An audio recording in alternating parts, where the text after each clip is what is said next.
Hola, buenos días. A continuación vamos a hablar sobre el criterio de caída de tensión, que es el segundo criterio para determinar la sección de un conductor. Bueno, en este caso, el criterio de caída de tensión lo que viene a decir es el siguiente. Nosotros tenemos aquí una alimentación monofásica, fase y neutro, y queremos alimentar, por ejemplo, a un receptor, una bombilla que se encuentra a una distancia, bueno, alejada de- del receptor, de la fuente de alimentación. Entonces, lo que observamos es que el cable, debido a que, bueno, pues es un cable, tiene una longitud y tiene una sección y tiene una conductividad y por tanto este cable va a tener una resistencia. Nos encontramos con que tanto en el cable de fase como en el neutro tiene resistencia.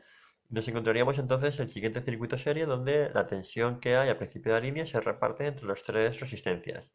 Vamos a poner un ejemplo, una línea suficientemente larga donde la resistencia del cable de fase y la resistencia del cable neutro provocará una caída de tensión de 10 voltios en cada uno respectivamente. Con lo cual, en total de la instalación tendríamos 210 voltios en el receptor. Es decir, al principio de la instalación tenemos 260 voltios, pero al final de la línea tenemos 210 voltios. Con lo cual podemos concluir que ha habido una caída de tensión de 20 voltios a lo largo de la línea. Bien, esto, como veremos, es un poco, o sea, puede ser, si la caída de tensión es pequeña no afecta, pero si la caída de tensión es suficientemente grande va a afectar a múltiples receptores. En concreto, por ejemplo, lámparas fluorescentes que no encienden, motores que pierden rendimiento, etc, etc.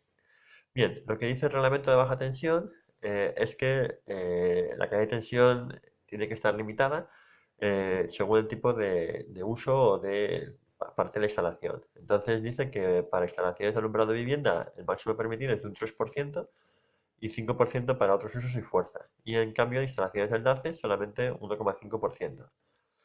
El cálculo de la caída de tensión para líneas monofásicas, que es el más sencillo, para líneas trifásicas no lo vamos a ver porque estamos todavía en continua o monofásica y por tanto vamos a comprender el concepto, aunque es análogo que si tuviéramos en vez de dos cables, tres cables. Bueno, tenemos que la resistencia de un cable viene dado por la fórmula longitud partido conductividad y sección. Eh, con la resistencia y la intensidad podemos ver la caída de tensión, multiplicamos por 2 en este caso porque tenemos tanto el cable de ida como el de vuelta, el de fase como el de neutro, y luego por último calculamos la caída de tensión en tanto por ciento dividido entre el voltaje total. Lo mejor es ver un ejercicio o un ejemplo que nos ejemplifique el sistema.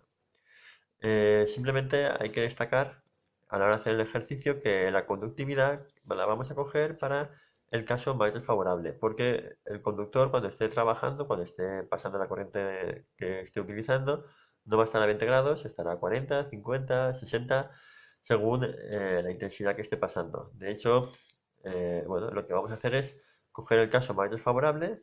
Si el cable va a aguantar hasta 70 grados porque son de PVC o polietileno reticulado, de PVC o eh, termofusible, 70 grados, y si son de XLP o termostable, 90 grados. Así que vamos a coger y vamos a hacer el primer ejercicio. Tenemos una línea de enlace. La línea de enlace vemos que dice el reglamento que puede caer 1,5%. 260 voltios de tensión, de cobre, de XLP, de 20 metros de longitud, 6 de sección y 75 amperios en la intensidad a la que se calcula la caída de tensión. Primero, calcula la resistencia de la línea, luego la caída de tensión absoluta y luego la caída de tensión porcentual. Bien, antes de nada, vamos a mirar en las tablas donde me dice cuánto es la conductividad que tendría el cobre a la temperatura máxima que aguanta el cable. En este caso, estamos hablando de XLP, cobre, aguanta, la conductividad es 44. Entonces, cogeremos sigma igual a 44. Aplicamos la fórmula de la resistencia, longitud 20 metros, la sección 6 y me sale 0,075 ohmios. Fijaros que esta resistencia es relativamente pequeña comparado con la resistencia que pueda tener un receptor. Aún así, fijaros lo que va a producir. Esto va a producir una caída de tensión de, multiplicando 2 por la resistencia por la intensidad, de 5,3 voltios. Ya este valor empieza a darse cuenta que con respecto a los 230 voltios iniciales, bueno, pues ya es una caída significativa. Al final de la línea, en vez de tener 230 tendrán menos 5,3, 225 voltios más o menos. Y en tanto por ciento, la caída se calcula como 5,3 partido de 230 por 100, 2,3%. Como hemos dicho, lo que marca el reglamento de baja tensión es un máximo 1,5, con lo cual no cumpliríamos el requisito de diseño. Lo que tenemos que hacer es aumentar la sección a la siguiente inmediatamente superior.